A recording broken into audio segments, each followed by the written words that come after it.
$72,000. That's all it took to build 948,000. Not through a business, not through inheritance, not through some genius stock pick, through $150 a month, left alone for 40 years. $150 disappears faster than you can track it. 2 coffees a week.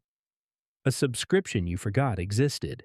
Half a tank of gas. It vanishes without ceremony, without memory, without building anything that lasts beyond the week you spent it.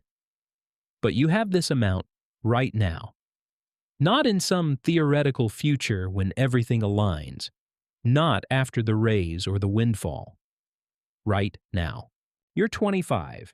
You set up one automatic transfer. $150 leaves your checking account on the first of every month and enters a low-cost S&P 500 index fund. No advisor, no complexity, no fund manager promising to beat the market. Just the market itself, captured in its entirety, left to do what it's done for decades. The fee? 0.03%. That's $3 a year per $10,000 invested. You set it up once, then you forget it exists. Month 1, your account shows $150. Month 2, $304. The number climbs in a straight line that feels almost disappointing because nothing dramatic is happening. By month 12, you've contributed $1,800. The account reads $1,885. $85. That's your entire year of investing.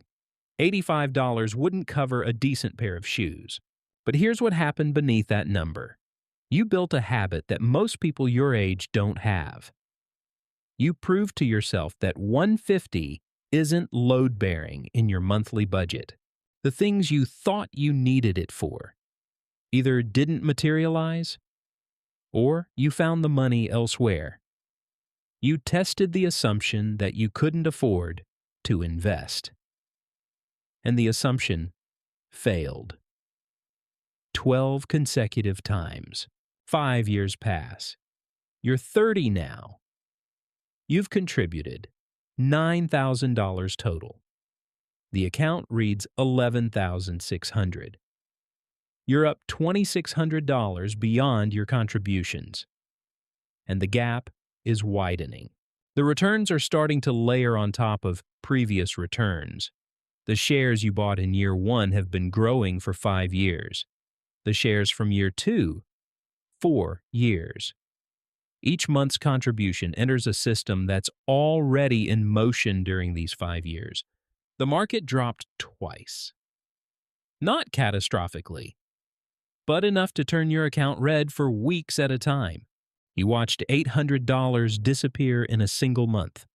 A number that took you months to build erased itself in days. Every instinct screamed to stop the transfers and preserve what remained. You didn't stop.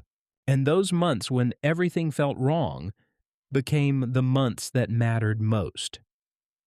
Here's what was actually happening during the crashes.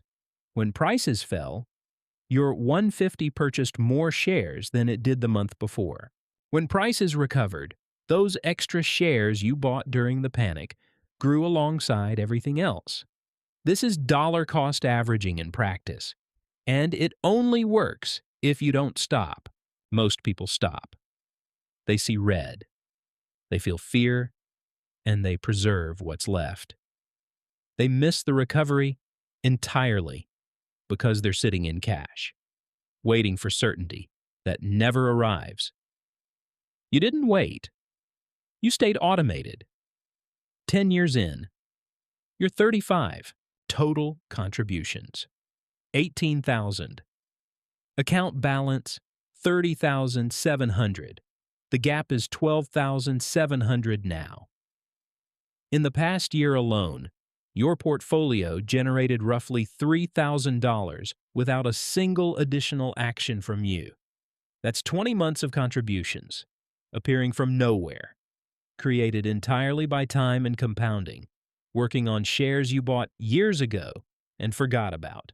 Something shifts at this point. The account stops feeling like a project and starts feeling like a structure. You check it less frequently because the anxiety has been replaced by something steadier. The daily fluctuations don't mean what you thought they meant in year one. The trajectory is what matters. And the trajectory over 10 years is unmistakably upward, despite every crash, every correction. Every month you were convinced it was all falling apart. 20 years. You're 45. You've contributed $36,000 total. The account reads $114,000. You have $78,000 more than you put in. And here's the moment the math inverts. Your portfolio is now returning roughly $11,400 annually. You're contributing $1,800. The money is making more money than you're adding, and every dollar it makes will itself make money next year. This is the exponential phase that people reference but rarely witness because they quit during year 2 or year 7 or whenever the first serious downturn convinced them it wasn't working. 30 years, age 55. Contributions, total $54,000. Account balance, $339,000.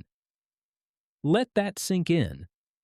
$285,000 created by nothing except consistency and time. Your portfolio generates roughly $34,000 annually now. That's almost 19 years' worth of your 150 contributions earned in a single year. The growth has become self-sustaining. The machine you built with $150 a month no longer needs you. It feeds itself. And you're still 10 years from what people consider retirement age. 40 years. You're 65. Total contributions across 4 decades. $72,000. Account balance at the historical 10% average annual return. $948,000. Read that again. You put in $72,000. The account holds $948,000. The earnings component, $876,000, is 12 times larger than every dollar you ever contributed. 12 times. That's what 40 years of compounding produces when you refuse to stop. You are weeks away from $1 million built entirely from an amount most people spend monthly on things they can't name by the following Tuesday. The 150 wasn't the fortune. The decision to keep it moving for 40 years was. The $150 wasn't magic. It was available, redirectable, and forgettable enough that its absence never collapsed your month. What made it transformative was the refusal to treat it like it didn't matter. Most people will hear these numbers and do absolutely nothing, not because they don't believe the math, but because year 1 returns $85. And that doesn't feel like the beginning of $948,000. The gap between starting and seeing results is where almost everyone gives up. The ones who build wealth aren't smarter. They're not more disciplined. They're the ones who trusted the math before the math proved itself. You can start this today. Most brokerages have no minimums. The automation takes 5 minutes. The index fund costs almost nothing to own. What's hard is believing that something this simple actually works before you have proof. That's why most people never start. They're waiting for evidence that only exists on the other side of doing it. 40 years from now, that choice becomes $948,000. Or it becomes another month where 150 disappeared, and you can't remember where it went. If this changed how you think about money, share it with someone who's still waiting to start. And if you want to see what happens when someone tries to beat the market instead of just buying it, that video is right here. This video is for educational and entertainment purposes only, and does not constitute financial advice. Past performance does not guarantee future results. Always do your own research.